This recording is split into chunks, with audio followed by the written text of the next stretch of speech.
சிறப்பு விருந்தினர்கள் ஒவ்வொரு நாளும் அவர்களின் அனுபவங்களை நம்மோடு பகிர்ந்து கொள்ளும் பொழுது அவை நம் வாழ்க்கைக்கு பாடமாக அமைகின்றன. அந்த வகையில் இன்றைக்கு நாம் சந்திக்கவிருக்கும் விருந்தினர் என்ன செய்திகளை நம்மோடு பகிர்ந்து கொள்ள இருக்கிறார் என்பதை கவனிக்கலாம். நிகழ்ச்சியில் அடுத்த பகுதியாக வரவிருப்பது சிறப்பு விருந்தினர்.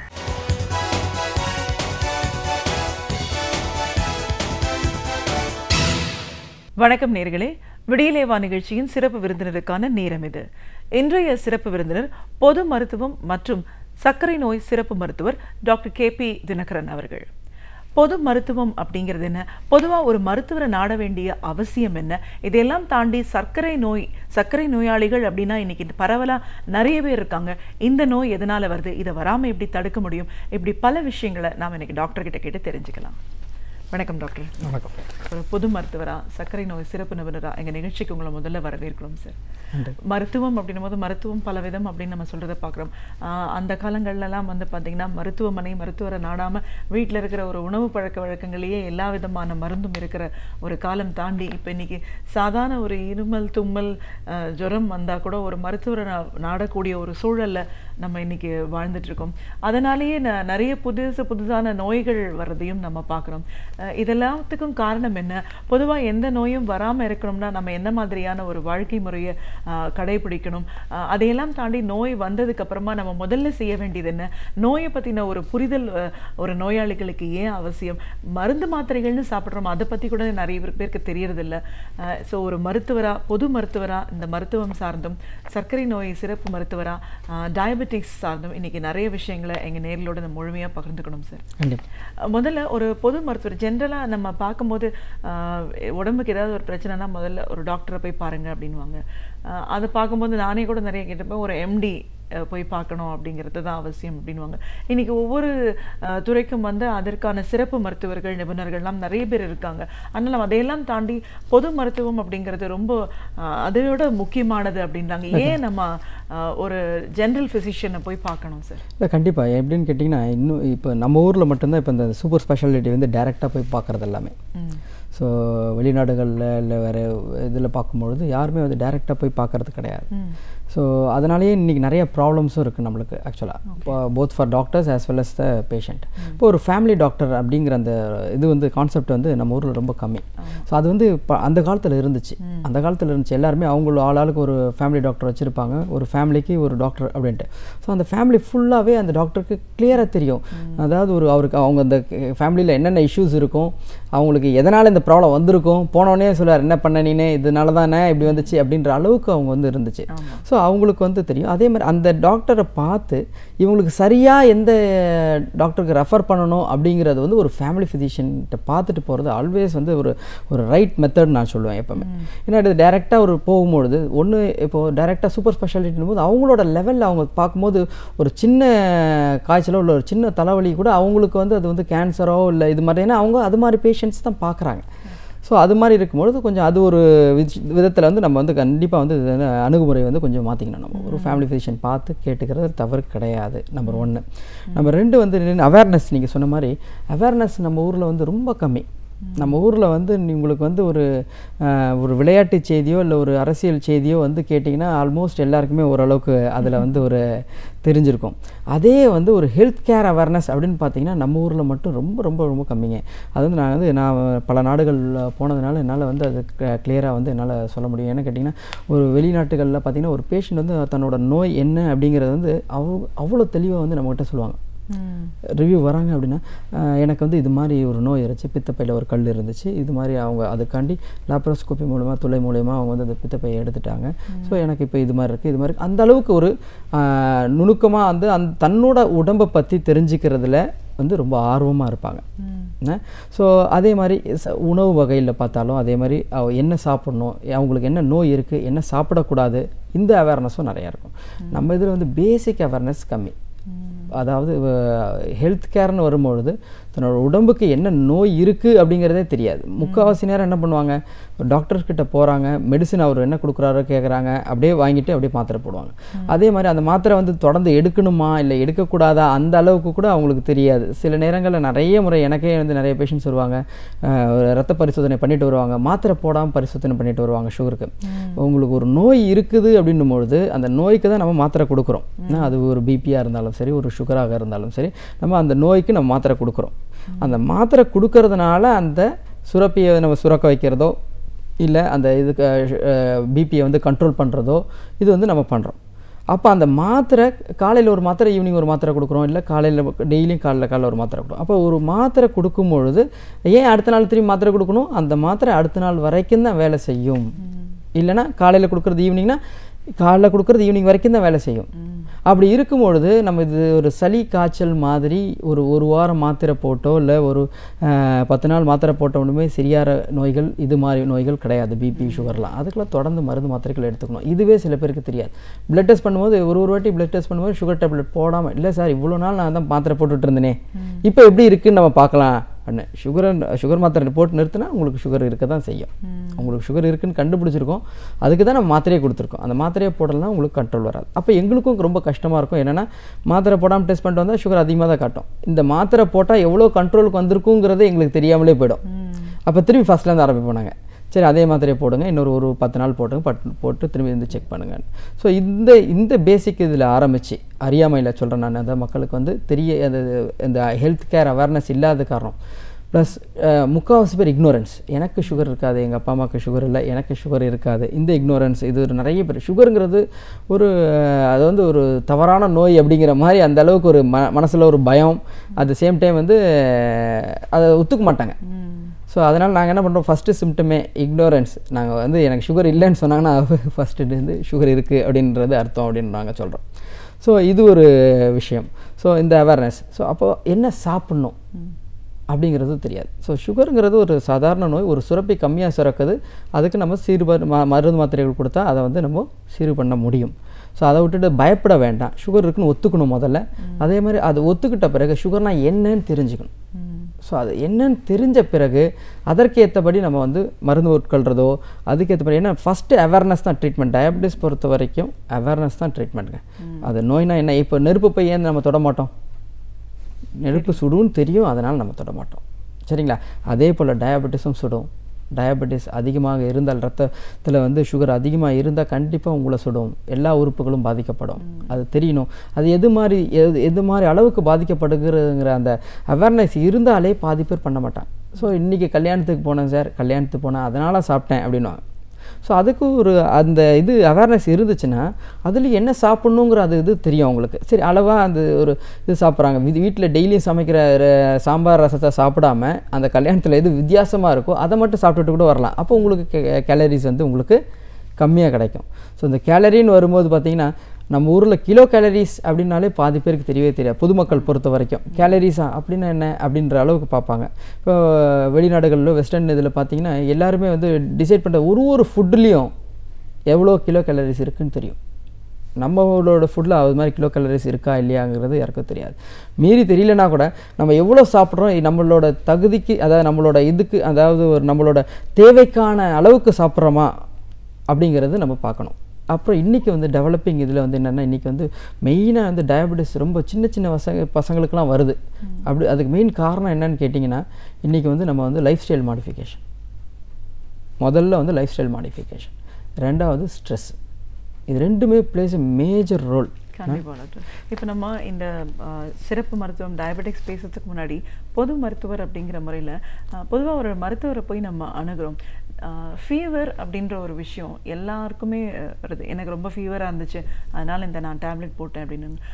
ஒரு ஃபீவர் வந்தால் நம்ம ஒரு மருத்துவரை போய் அணுகணுமா, இல்லை நாமளே மெடிசன் போட்டுக்கிறது சரியா? இல்லை கண்டிப்பாக வந்து ஒரு ஃபீவர் வருது அப்படின்னா நம்ம வந்து ஒரு ஃபீவருங்கிறது என்னன்னு கேட்டிங்கன்னா நம்ம உடம்புக்குள்ளார ஒரு இன்ஃபெக்ஷனும் நம்மளோட எதிர்ப்பு சக்தியும் சண்டை போடுவது, அதை தான் ரிஃப்ளெக்ட் பண்ணுறது தான் உங்களுக்கு வந்து ஃபீவராக வரும். So there is an infection. அது வந்து சில நேரங்களில் வந்து சில இன்ஃபெக்ஷன் வந்து ஃபீவரே வராது, உள்ளாரே நம்ம எதிர்ப்பு சக்தியே வந்து அதை சமாளிச்சிடும். ஸோ அதையும் மீறி உங்களுக்கு வந்து வரும்பொழுது தான் உங்களுக்கு ஃபீவரே வருது. So fever is an indication of an infection, viral, bacterial, இல்லை புதுசாக இப்போ வந்து சில நோய்கள்லாம் இருக்குது. So it is an indication. So அது வந்து பெர்சிஸ்டிங்காக இருக்குது. இப்போ வந்து ஜலதோஷம் இருக்குது, சளி இருக்குது, அதனால் ஃபீவர் இருக்குது அப்படின்னா ஸோ ஒரு நாள் நீங்கள் வந்து வெயிட் பண்ணி பார்க்கலாம், தவறு கிடையாது. என்ன ஸோ அதுக்கப்புறமும் பெர்சிஸ்டிங்காக உங்களுக்கு ஜுரம் இருக்குது அப்படின்னா நீங்கள் கண்டிப்பாக நீங்கள் வந்து ஒரு மருத்துவரை அணுகிறதுல தவறு இல்லை. ஒரு ஃபேமிலி ஃபிசிஷியனை நீங்கள் அணுகுனீங்கன்னா அவர்களே அதற்கு வந்து உங்களுக்கு தகுந்த வைத்தியத்தை பண்ணுவாங்க. இதில் வந்து நீங்கள் நிறைய பேர் வந்து இதில் இருக்காங்க, 2-3 பேர் வந்து பயந்துக்கிட்டு ஃபீவர் வர மாதிரி இருக்குன்னா அதுக்கு உடனே ஓடி வரவங்களும் இருக்கிறாங்க ஒரு கேட்டகரி. இன்னொருத்தர் வந்து 10 நாள் 15 நாள் ஆன பிறகு ஹாஸ்பிட்டலுக்கு வரணும்னு நினைப்பாங்க. அதுவும் தவறு, 2 வகையும் தவறு. சரிங்களா? ஸோ கண்டிப்பாக வந்து ஃபீவர் இருக்குன்னா அது தேர் இஸ் அன் இண்டிகேஷன். அது பெர்சிஸ்டிங்காக இருக்குன்னா கண்டிப்பாக ஒரு டாக்டர் அணுகிறதுல தவறு கிடையாது.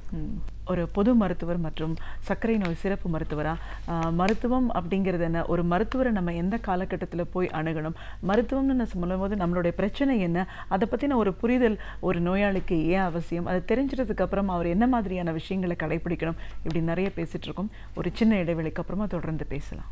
இப்போ நம்ம சுகர் பற்றி பேசும்போது சார், ஒரு காலகட்டத்திலலாம் வந்து 50-60 வயது ஆனால் பிபி சுகர் வரும், அதுக்காக ஒரு மருத்துவரை போய், அதுவும் வந்து ஃபேமிலி ஃபிசிஷியன்ட்ட தான் போய் முதல்ல காமிப்பாங்க.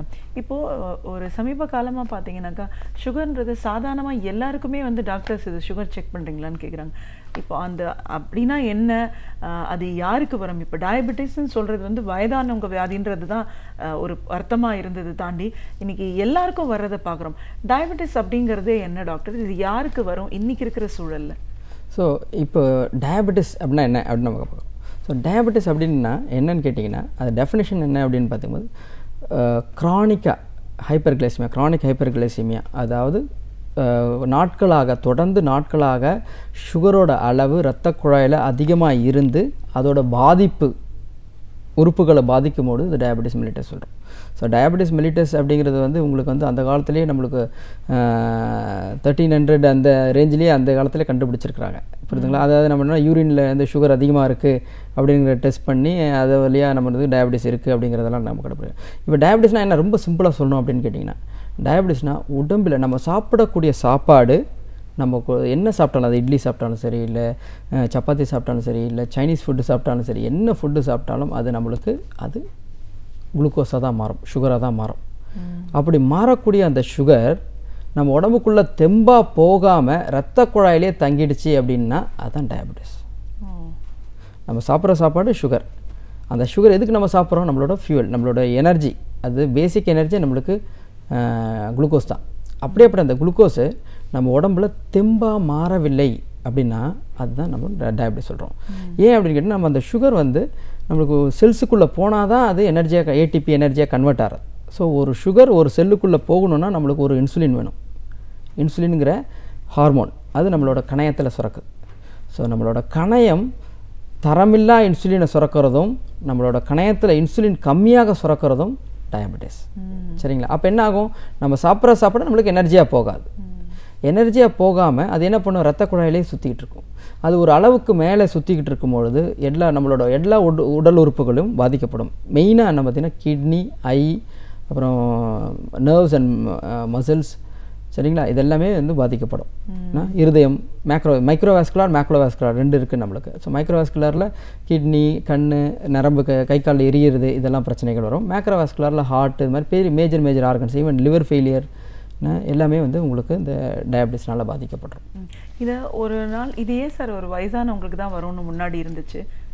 இல்லை, இது வந்து ஆக்சுவலாக என்னென்னு கேட்டிங்கன்னா இன்றைக்கி வந்து எப்படின்னு கேட்டிங்கன்னா டயபெட்டிஸ் அப்படிங்கிற டயபெட்டிஸில் வந்து நிறைய டைப்ஸ் இருக்குங்க. டைப் 1 இருக்குது, டைப் 2 இருக்குது, ஜிடிஎம் ப்ரெக்னென்ட் லேடிஸ்க்கு மட்டும் வரும். இது இல்லாமல் மோடி, லாடா அது மாதிரி டைப்ஸ்லாம் இருக்குது. இது வந்து டைப் 2 தான் நீங்கள் பிரபலமாக கேள்விப்படுறீங்களே. நீங்கள் எல்லாம் நினச்சிட்டீங்க டயபெட்டிஸ்னால் அது டைப் 2. அது நீங்கள் சொல்கிற எல்லா டயபெட்டிஸ் டைப் 2 தான். சரி. ஏன்னா அதுதான் வந்து பெரிய வயதானவங்களுக்கு வரும் அப்படிங்கிறது ஒரு கருத்து. ஆனால் என்னாச்சு, வயதான பிறகு அந்த கணையம் கெட்டு போக வேண்டிய விஷயம், அதாவது கணையம் கம்மியாக வேலை செய்ய வேண்டிய விஷயம் இன்றைய காலகட்டங்களில் நாட் ஓன்லி டயபெட்டிஸ், மற்ற நோய்களும் ஹைப்பர் டென்ஷன், இருதய நோய் எல்லாமே வந்து கம்மியான வயசுலேயே ஆயிடுச்சு. அந்த அளவுக்கு நீங்கள் கடினமான வேலை கொடுக்குறீங்க அந்த உறுப்புக்குன்னு அர்த்தம். டைப் 1ங்கிறது குழந்தைங்களுக்கு மட்டுமே வருது, ஜுவினல் டயபிட்டிஸ். 1.5 வயசில் எனக்கு ஒரு பேஷண்ட் இருக்காங்க, 1.5 வயசில் ஒரு பேஷண்ட் வந்தாங்க. ஸோ 1.5 வயசுலேருந்து இப்போ 4 வயசு ஆகிறது அவங்களுக்கு. ஸோ டைப் 1 டயபிட்டிஸ் இவங்களுக்குலாம் குழந்தைகளுக்கு வரக்கூடிய நோய். அது வந்து இட்ஸ் ஆட்டோ இம்யூன் டிசீஸ். அதாவது ஒரு ட்ரிகர், நம்ம ஜீன் ப்ராப்ளம். அது ஒரு ட்ரிகர் ஆன உடனே நம்ம கணையத்தில் இருக்கிற அத்தனை பீட்டா செல்லுமே அழிஞ்சிரும். அப்போ அவங்களுக்கு கணையத்தில் இன்சுலின் ஒரு துளி கூட இருக்காது. அப்போ அவங்க சாப்பிடக்கூடிய சாப்பாடு எல்லாமே எனர்ஜியாக கன்வெர்ட் பண்ணணும்னா நம்ம வெளியிலேருந்து இன்சுலின் கொடுக்கணும். நீங்கள் சொல்கிற அந்த வயதானவங்களுக்கு வர்றதுங்கிறது டைப் 2 டயபிட்டிஸ். இந்த டைப் 2 டயபிட்டிஸுங்கிறது வந்து இன்சுலின் ரெசிஸ்டன்ஸ். அதாவது இன்சுலின் சுரக்குது, தரமில்லா இன்சுலின் நம்ம கணையத்தில் சுரக்கிறதுனால அது நம்மளுக்கு சுகர் அதிகமாகிடுது. ஸோ இது எதனால் வரும் அப்படின்னு கேட்டிங்கன்னா, நம்பர் 1 லைஃப் ஸ்டைல் மாடிஃபிகேஷன். நான் சொன்னேன் ஏற்கனவே, லைஃப் ஸ்டைல் மாடிஃபிகேஷனால் என்ன ஆகிடுது இன்றைக்கி? ஒபிசிட்டி, உடல் பருமம். உடல் பருமத்தினால உங்களுக்கு சென்ட்ரல் ஒபிசிட்டி, தொப்பை சொல்லுவாங்களே, ஃப்ரண்ட் தொப்பை அப்படி சொல்லுவாங்க. ஸோ ஆப்பிள் ஷேப்டு, பியர் ஷேப்லாம் சொல்கிறாங்க. ஸோ அதில் சென்ட்ரல் ஒபிசிட்டி, இந்த சென்ட்ரல் மட்டும் இது தொப்பையாக இருக்கிறவங்கலாம் இருக்காங்கல்ல. ஸோ அது என்ன பண்ணும் அப்படின்னு கேட்டிங்கன்னா, தரமில்ல இன்சுலினை கூட தரம் இல்லாமல் ஆக்கிடும். அப்போ என்ன ஆகும்? அவங்களுக்கு இன்சுலினோட அளவு குறைஞ்சிருது. சரிங்களா? ரெண்டாவது ஸ்ட்ரெஸ்ஸு. இன்றைக்கி ஸ்ட்ரெஸ் இன்டியூஸ் டயபிட்டிஸ் பரம்பரையாக ஒரு காலத்துலலாம் எங்கள் பரம்பரையிலேயே யாருக்கும் சுகர் கிடையாது, எனக்கு சுகர் வரவே வராது அப்படின்ற ஒரு கருத்து கண்டிப்பாக எல்லாருக்கிட்டையும் இருக்கும். ஸோ இன்றைக்கி அது மாறி பரம்பரையே தேவையில்லை, உங்களுக்கு உடல் பருமமும் ஸ்ட்ரெஸ்ஸும் இருந்தாலே உங்களுக்கு டயபிட்டிஸ் வந்துடும். அப்படி பார்க்கும்போது ஏன் இன்றைக்கி நிறைய பேருக்கு வந்து டயபிட்டிஸ் வருதுன்னு உங்களுக்கே தெரியும். இன்றைக்கி ஸ்ட்ரெஸ் இல்லாத மக்களே யாருமே கிடையாது. அதே மாதிரி ஃபிசிக்கல் ஆக்டிவிட்டியே கிடையாது. அதனால் எல்லோரும் வந்து ஒபிஸ் ஆகிடுறாங்க. ஸோ அந்த ஒபிசிட்டினாலேயே உங்களுக்கு டயபிட்டிஸ் வந்துடுது. கண்டிப்பாக டாக்டர். இப்போ வயதானவங்களை தாண்டி இப்போ ஸ்ட்ரெஸ்ஸு யாருக்கெல்லாம் இருக்கோ அவங்களுக்குலாம் டயபிட்டிஸ் வருதுன்னு பார்த்தா நம்ம ஸ்ட்ரெஸ் இல்லாத மனிதரை விரல் விட்டு எண்ணக்கூடிய ரொம்ப இதாகிடுது இருக்காங்க. ஸோ இப்போ டயபிட்டிஸ் இப்போ ரொம்ப காமனான ஒரு ரீசன் வந்து இதுதான். And India is become a capital of diabetes. So ஏன்னா நம்மளோட ஜனத்தொகையை இதெல்லாம் பண்ணும்போது India is become the capital of diabetes, capital of heart problems. So அந்தளவுக்கு எல்லாத்துக்குமே நம்ம வந்து இது வழி வகுத்துட்ருக்கோம் நம்ம நோய்களுக்கு.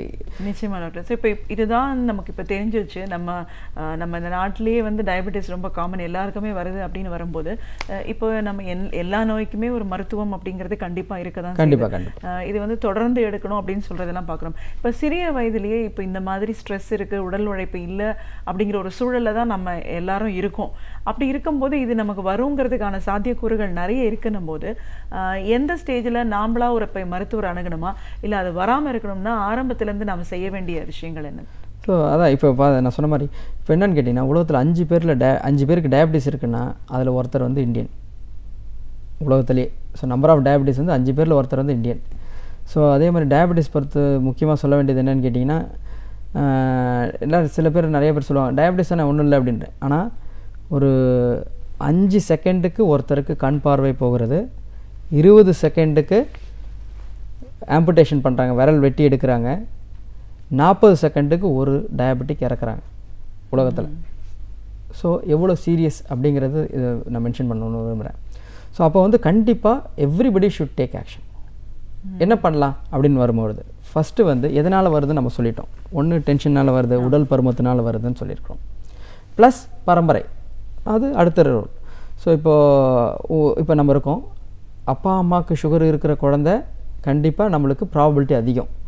அதே குழந்தைக்கு ஸ்ட்ரெஸ்ஃபுல்லான ஜாப் இருந்துச்சுன்னா இன்னும் ப்ராபபிலிட்டி அதிகம். அதே குழந்தை நல்ல குண்டாக கொஞ்சம் ஒபிசிட்டியில் இருக்கிறாங்கன்னா இன்னும் ப்ராபபிலிட்டி அதிகம். ஸோ அப்போ நம்ம கையில் என்ன இருக்குது அப்படின்னு பார்க்கும்போது அப்பா அம்மாவுக்கு சுகர் இருக்கக்கூடாதுங்கிறது நம்ம கையில் கிடையாது, ஜீனில் வர்றது நம்ம கையில் கிடையாது. அப்போ நம்ம கையில் இருக்கிறது என்னது? முதல்ல அவேர்னஸ், டயபிட்டிஸ்னால் என்னன்னு தெரிஞ்சுக்கணும். தெரிஞ்சுக்கிட்டாலே நிறைய பேர் புரிஞ்சுப்பாங்க என்ன பண்ணலாம் அப்படின்ட்டு. ரெண்டாவது ஒபிசிட்டி இருக்கக்கூடாது. ஸோ ஒபிசிட்டியை குறைக்கணும். ஸோ ஒபிசிட்டி குறைக்கிறதுக்கு என்னது? ஃபிசிக்கல் ஆக்டிவிட்டி இன்க்ரீஸ் பண்ணணும். இன்றைக்கி சின்ன குழந்தைகள்லாம் பார்க்குறோம். இன்றைக்கி இருக்கிற எத்தனை குழந்தைகள் நாங்கள் விளையாண்ட காலத்திலலாம் வந்து நாங்களாம் வெளியில் ரோட்டில் விளையாண்டுருக்கோம், கிரிக்கெட் விளையாண்டுருக்கோம், எல்லாமே விளையாண்டுருக்கோம். இன்றைக்கி யாருமே ரோட்டில் விளையாடுறது ரொம்ப கம்மியான மக்கள். ஏன்னா இன்றைக்கி எல்லோரும் விளையாடுறது என்னென்னா மொபைல், கம்ப்யூட்டர்ஸ், இதிலே உட்காந்துக்கிட்டே வேலை செய்கிறார். ஸோ அந்த சின்ன வயசுலேருந்து நம்ம சைல்டு ஒபிசிட்டி இன்றைக்கி அதிகம். நம்ம பெரியவங்க ஒபிசிட்டியாக இருக்கிறது வேறு, இன்றைக்கி சைல்டு ஒபிசிட்டி ரொம்ப அதிகமாக போயிடுச்சு. குழந்தையிலே உடல் பருவம் வர அளவுக்கு ஆகிடுச்சு. அப்போ இன்றைக்கி குழந்தையிலேருந்தே நம்ம வந்து கணையம் உறுப்புகளில் வந்து நம்ம வந்து அதிகமாக வந்து கடினமான வேலைகள் கொடுக்குறோம். ஸோ அப்போ அதிலேருந்தே ஆரம்பிக்கணும், right from the childhood. So குழந்தைங்களை அதிகமாக ஆக்டிவிட்டி ஃபிசிக்கல் ஆக்டிவிட்டி இன்வால்வ் பண்ணுறது எல்லாமே ஸ்கூல்ஸ்லேயும் இது they have to make compulsory. ரீசனாக லாஸ்ட் டிகேடில் பார்த்தீங்கன்னா இந்த ஸ்கூல் எஜுகேஷன்ஸும் வந்து என்ன எடுத்து ரொம்ப ப்ரெஷர் கொடுத்து விளையாடுற பிடி பீரியடை கட் பண்ணி அதில் ஒரு கிளாஸ் வச்சு ஸ்பெஷல் கிளாஸ் வச்சு பண்ணுற அளவுக்குலாம் இருந்தாங்க. ஸோ அதெல்லாம் they have to have a health counselling. எல்லா schools should have health counselling. So எல்லாருமே அந்த குழந்தைகள் ஆரம்பிக்கணும் நம்ம. ஸோ அவங்க ஃபிசிக்கல் ஆக்டிவிட்டி இன்க்ரீஸ் பண்ணுறது, ஸோ ஒபிசிட்டி இல்லாமல் இருக்கிறது, ஸோ ஸ்ட்ரெஸ் எப்படி இது பண்ணுறதுன்ட்டு, ஸ்ட்ரெஸ் இல்லாமல் எப்படி வாழ்க்கை வந்து நம்ம நடத்துறதுன்ட்டு. சரிங்களா?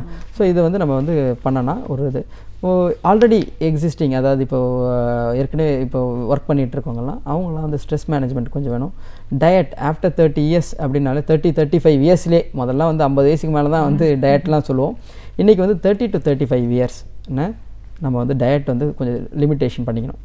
என்றைக்கா ஒரு நாள் வெளியில் போய் சாப்பிட்றதோ, என்றைக்கா ஒரு நாள் கொஞ்சம் அதிக கார்போஹைட்ரேட்ஸ் அதிக ஃபேட் உள்ளது சாப்பிட்றது வேறு விஷயம். பட் அதையே ரெகுலராக, அதுவும் வந்து நம்ம வீட்டிலேயே செய்யாமல் எப்போ பாரு வெளியிலேயே சாப்பிட்ற மக்கள் நிறைய பேர் இருக்காங்க. அதனால தான் அவங்களுக்கு அந்த இது, ஏன்னா வெளியில் சாப்பிடும்பொழுது உங்களுக்கு ஆயில் அதிகமாக போட்டால் தான் டேஸ்ட் வரும். அதனால் ஆயில் அதிகமாக போட்டு தான் சமைப்பாங்க.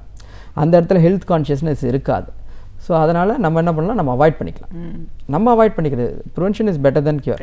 ஸோ நம்ம வந்துட்டால் நம்ம தான் கஷ்டப்பட போகிறோம், யாருமே கஷ்டப்பட போகிறது கிடையாது. ஸோ நம்ம என்ன பண்ணலாம், அது மாதிரி வெளியில் சாப்பிட்றத கொஞ்சம் அவாய்ட் பண்ணிக்கலாம். என்றைக்கா ஒரு நாள் கண்டிப்பாக சாப்பிடணும். எல்லா மனுஷனும் வெளியில் போய் சாப்பிட்றது தவறுக்கு சொல்ல முடியாது. என்றைக்காவது ஒரு நாள் அதை குறைச்சிக்கோங்க, நம்பர்ஸை வந்து குறைச்சிக்கோங்க. வீட்டில் சமைச்சு சாப்பிட நிறைய காய்கறிகள் எடுத்துக்கோங்க, நிறைய பழ வகைகள் எடுத்துக்கோங்க. அந்த காலத்து நம்மளோட கல்ச்சரே ஃபாலோ பண்ணாலே போதும், வேறு ஒன்றுமே வேண்டாம். நம்ம அந்த காலத்தில் என்னென்ன பண்ணிகிட்டு இருந்தோங்கிறத ஃபாலோ பண்ணால் போதும். அதுலேயே நம்மளுக்கு வந்து அந்த காலத்தில் நம்ம பெரியவங்களும் நம்ம மூத்தவர்கள்லாம் பார்த்திங்கன்னா எல்லாமே நம்மளோட உடம்புக்கு ஏற்ற மாதிரி எல்லாமே நம்ம வந்து அமைச்சு வச்சுருந்தாங்க. ஸோ அந்த ஃபுட்டு நம்ம வீட்டு சமையல் காய்கறி இல்லாமல் இருக்காது, நிறைய வகை கூட்டு பொரியல் அது இதுன்னு வச்சுருப்பாங்க. ஸோ அதெல்லாம் இன்றைக்கி எங்கேயுமே கிடையாது, ஏன்னா இன்றைக்கி டைம் கிடையாது. ஸோ ஆனால் நம்மளோட ஹெல்த்தை கம்பேர் பண்ணும்போது நம்ம ஹெல்த் இருந்தால் தான் நம்ம ஏர்ன் பண்ண முடியும், நம்ம ஹெல்த் இருந்தால் தான் நம்ம நல்லா இருக்க முடியும். அட்லாஸ்ட் நம்ம எல்லாம் உழைக்கிறது எல்லாமே நம்மளோட ஹெல்த்துக்காண்டி தான். நான் எல்லாத்தையும் உழைச்சிட்டு கடைசியில் போய்ட்டு ஹாஸ்பிட்டலில் போய் படுத்து கிடக்கிறது வந்து it's not a quality life. இது குவாலிட்டி லைஃப் வேணும்னா நம்மளுக்கு ஹெல்த் ரொம்ப முக்கியம். ஸோ அப்போ நம்ம என்ன பண்ணலாம், டயட். ஸோ ஒரு 35 இயர்ஸ்லேருந்து நம்ம டயட் கொஞ்சம் ஸ்ட்ரிக்டாக ஃபாலோ பண்ணிக்கலாம். வீட்டில் பெரியவங்களும் வந்து ஆயில் வந்து ஒரு ஃபார் எக்ஸாம்பிள் ஒரு 4 பேர் இருக்காங்கன்னா ஒரு மாதத்துக்கு 4 பேருக்கு பார்த்திங்கன்னா மேக்ஸிமம் 2 liters ஆஃப் ஆயில் தான் ஒரு மாதத்திற்கு. 15 நாளில் முடிச்சிட்டிங்களா, அதுக்கப்புறம் தண்ணியில் சமைச்சு சாப்பிடுங்க, வேக வச்சு அவிய வச்சு சாப்பிடுங்க, ஆயில் யூஸ் பண்ணாதீங்க. ஸோ இது ஒரு முக்கியமான ஒரு டிப்ஸ் நம்ம யூஸ் பண்ணிக்கலாம். இது மாதிரி சின்ன சின்ன டிப்ஸு. கடைக்கு போகிறீங்களா, பக்கத்தில் எத்தனை பேர் இன்றைக்கி கடைக்கு நடந்து போகிறாங்க? எல்லாம் ஸ்கூட்டி, பைக்கு, காரு. ஸோ அதை அவாய்ட் பண்ணுங்கள். என்ன, ஸோ எப்பப்போல்லாம் சான்ஸ் கிடைக்குதோ நடந்து போங்க, எப்பப்போல்லாம் சான்ஸ் கிடைக்குதோ இப்போ லிஃப்ட்டில் வராதிங்க, ஸ்டெப்ஸ் எடுத்துக்கோங்க. ஸோ இது மாதிரி சின்ன சின்ன இதை நம்ம கரெக்ட் பண்ணோம் அப்படின்னாலே நம்மளுக்கு ஓரளவுக்கு நம்மளுக்கு வந்து கண்ட்ரோல் பண்ணிடலாம். அதே மாதிரி ஏர்லி சிம்டம்ஸ் வரும்பொழுது டயர்ட்னஸ் வருது, அப்பப்போ லெத்தார்ஜிக்காக இருக்குது, தன்னோட குவாலிட்டி ஆஃப் லைஃப் ஒர்க்கு வந்து குவாலிட்டி கொடுக்க முடியல அப்படின்னும் போது கண்டிப்பாக we have to go for check. பரிசோதனை, ரத்த பரிசோதனை பண்ணி பார்த்துக்கோங்க, பார்த்துக்கோங்க. ஒரு ஜென்ரல் செக்அப் பண்ணி பார்த்துக்கோங்க. ஒரு 35 வயசுக்கு மேலே வருஷத்துக்கு ஒரு ஜென்ரல் செக்அப் பண்ணுறதுல, ஒரு மாஸ்டர் செக்கப்போ ஒரு ஜென்ரல் செக்அப் பண்ணுறதுலையோ எந்த விதமான தவறு கிடையாது. எல்லோரும் சொல்கிறாங்க வந்து இப்போ வந்து ஜென்ரல் செக்கப்பை ஏன் பண்ணணும் அப்படிங்கிற ஒரு இது இருக்குது. நான் என்ன சொல்லுவேன், தீபாவளி பொங்கலுக்கு நம்ம ட்ரெஸ் எடுக்கிறோம், கிறிஸ்மஸ்க்கு ட்ரெஸ் எடுக்கிறோம், ரம்ஜானுக்கு ட்ரெஸ் எடுக்கிறோம், வருஷத்துக்கு ஒரு நாள் ஒரு பண்டிகைக்காண்டி எடுத்துக்கிறோம். அதெல்லாம் எதுக்கு எல்லாம் என்ன பண்ணுறோம், அது மாதிரி ஒரு செலவு ஒரு பண்டிகைக்கு அப்படின்ட்டு வருஷத்துக்கு நம்ம 4 பண்டிகைக்கோ 3 பண்டிகைக்கோ நம்ம செலவு பண்ணும்பொழுது வருஷத்துக்கு ஒரு முறை உங்களோட உடம்பு நல்லா ஆரோக்கியமாக இருக்கிறதுக்காண்டி ஒரு வாட்டி மாஸ்டர் செக்அப் பண்ணுறதுல தவறு கிடையாது. அதே மாதிரி ஹெல்த் இன்சூரன்ஸ். இன்றைக்கி ஏன் நம்ம வந்து மக்கள் கஷ்டப்படுறாங்க, எல்லாருக்கும் ஹெல்த் இன்சூரன்ஸ் 100% எல்லாருக்கும் ஹெல்த் இன்சூரன்ஸ் கிடையாது. ஏன்னா எல்லாருமே இப்போ நான் நிறைய கவர்மெண்ட் ஸ்கீம்ஸ்லாம் வந்துருச்சு, நல்ல விஷயம் அதெல்லாம். ஸோ ஏன்னா ஹெல்த் இன்சூரன்ஸ் நம்மளுக்கு இருக்கும்பொழுது நம்ம பயப்பட வேணாம், எல்லாருக்கும் தரமான ட்ரீட்மெண்ட் கிடைக்கும். இப்போ காசு இல்லை அதனால் தரமான ஏதாவது தரம் இல்லாமல் ட்ரீட்மெண்ட் நம்மளுக்கு கிடைக்குது அப்படிங்கிற வருத்தமும் இருக்காது. ஸோ இதெல்லாம் தான் நம்ம சில விஷயம் வெளிநாடுகளில் நல்லது இருக்குன்னா நம்ம அதை எடுத்துக்கலாம். ஸோ இயர்லி ஒன்ஸ் இந்த அளவுக்கு ஒரு குறிப்பிட்ட அளவுக்கு நம்ம செலவு பண்ணுறதுனாலையோ நம்மளோட உடம்பு நல்லா இருக்கும் அப்படின்னா எந்த விதமான தவறும் கிடையாது, தைரியமாக நம்ம அது மாதிரி பண்ணிக்கலாம். நிச்சயமாக டாக்டர், ஒரு பொது மருத்துவராக சர்க்கரை நோய் சிறப்பு மருத்துவர் அப்படிங்கிற முறையில் இன்னைக்கு நம்மளோட வாழ்க்கை முறை எப்படி இருக்குது, அதில் எந்த மாதிரியான ஒரு மாற்றங்கள் தேவைப்படுது, சிறு வயதிலிருந்தே நம்மளை அந்த ஒபீஸ்ன்ற ஒரு இது எப்படி தாக்குது, ஸோ அதுக்கெல்லாம் காரணம் நம்ம அதிகப்படியான ஒரு ஆக்டிவிட்டி இல்லாத ஒரு சூழலில் இப்போ வாழறதாம். ஸோ இந்த லைஃப் ஸ்டைலை மாற்றிக்கிட்டாலே பல நோய்கள் நம்ம வராமல் தடுக்க முடியும். அதையெல்லாம் தாண்டி வந்த ஒரு பேஷண்ட்டும் அதுக்கப்புறமா என்ன பண்ணணும், இதிலிருந்து மீண்டு வரணும் அப்படின்னும் போது நம்மளுடைய பழைய ட்ரெடிஷ்னல் பாரம்பரியமான ஒரு வாழ்க்கை முறை இந்த ஏசிய நாட்டுக்கு எப்படி இருந்துச்சோ அது மாதிரி இதை நம்ம கடைபிடிச்சாலே எல்லா நோய்களிலும் நம்ம மீண்டு வரலான்னு உங்களோட அனுபவங்கள் சார்ந்த பல விஷயங்களை எங்களோட நீங்கள் பகிர்ந்ததுக்கு ரொம்ப நன்றி டாக்டர்.